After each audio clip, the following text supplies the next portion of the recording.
You're watching Arkansas Style on KARK.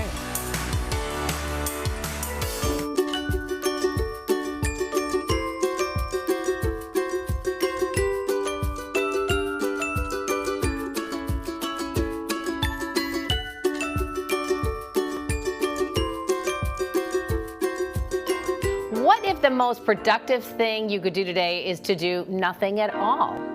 In a world that constantly tells us to do more, be more, stay busy, we're exploring the radical idea of slowing down and why doing nothing might actually be exactly what we need. We are joined by our girl guide, Heather Boschke, here in the Joy Corner. I'm all about doing nothing. I just can't ever seem to master it. You're not the only one. Why doesn't it make us so uncomfortable? You know, our culture has deeply linked worth with productivity.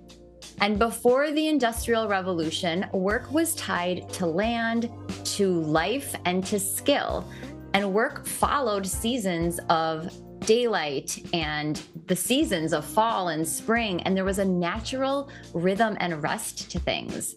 After the Industrial Revolution, we began rewarding people who could produce the most output in the most efficient way. This was the shift to hourly factory workers. And all of a sudden, we could quantify time with money. And being busy started to signal that you were disciplined, that you were responsible, and valuable. So when we stop producing even briefly, it can trigger a strange sense of unease, almost like we're breaking a rule. And today we still carry that factory mindset with us, like every moment needs to be optimized. Even when we're resting, we put pressure on ourselves to make that rest productive. Like maybe we should be listening to a podcast, or, I can just quickly make that appointment.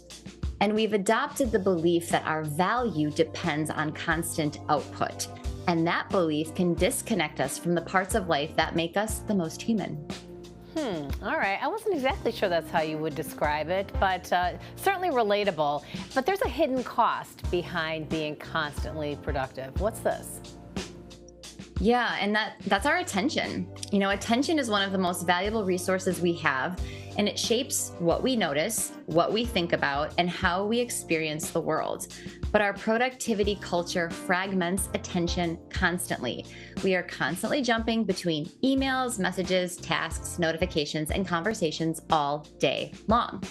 And the brain becomes trained to operate in these short bursts of engagement or distraction. So short bursts of distraction instead of deep engagement. And that has real consequences because when attention is fragmented, we lose our ability to think deeply, to experience curiosity in a real way, to be fully present with other people, and to notice the world around us. So the real danger of constant productivity is both burnout and losing the capacity for presence. All right. So if we do nothing, it actually could do something for us. It can restore us. How? Yes, doing nothing does something. I like that. When we reclaim moments of doing nothing, we get something powerful, and that is mental clarity, a clear headspace, and inner calm, all things that we desperately need. Yeah. Our life is structured to fill every gap. Our calendars are like Tetris games where every half hour is accounted for and spoken for. But those gaps, those quiet places are where reflection happens. It's where ideas can connect, where creativity can start, and where solutions start to appear. And when we remove those spaces, our minds get stuck in reaction mode. And doing nothing creates room for the brain to process, integrate, and imagine. So it's about restoring the conditions that allow insight to emerge. All right. Well, I know so many people at home can relate to being busy all the time, and we want to teach them how to do nothing for a change. What can we do to practice that concept?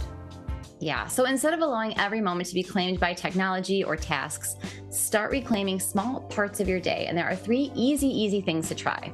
The first one is the sit and watch.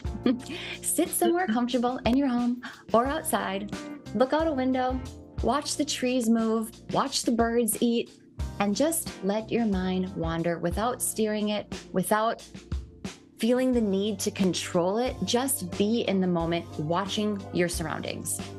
Number 2, This is the 5-minute nothing reset. So set a timer for 5 minutes and do nothing. No music, no phone, no stimulation. Just sit there for 5 minutes. And I'm not asking you to meditate or focus on your breath. Just let that 5 minutes play out.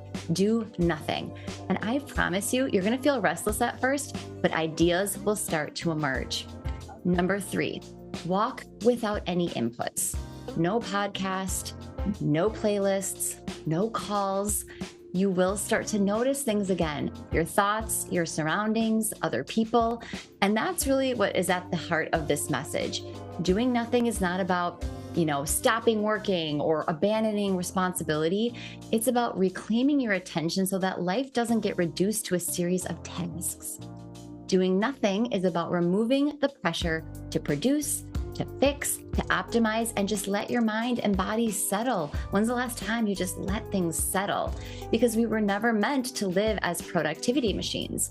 And sometimes the most radical thing we can do is to create space to be fully present in our lives, allow those creative ideas to emerge, and do less so that we can deeply experience more.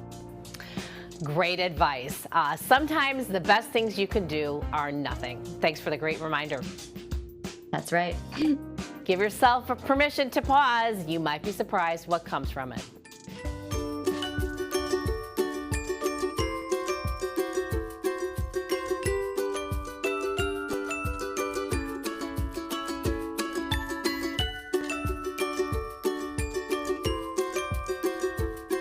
We'll be right back after this. You're watching Arkansas Style.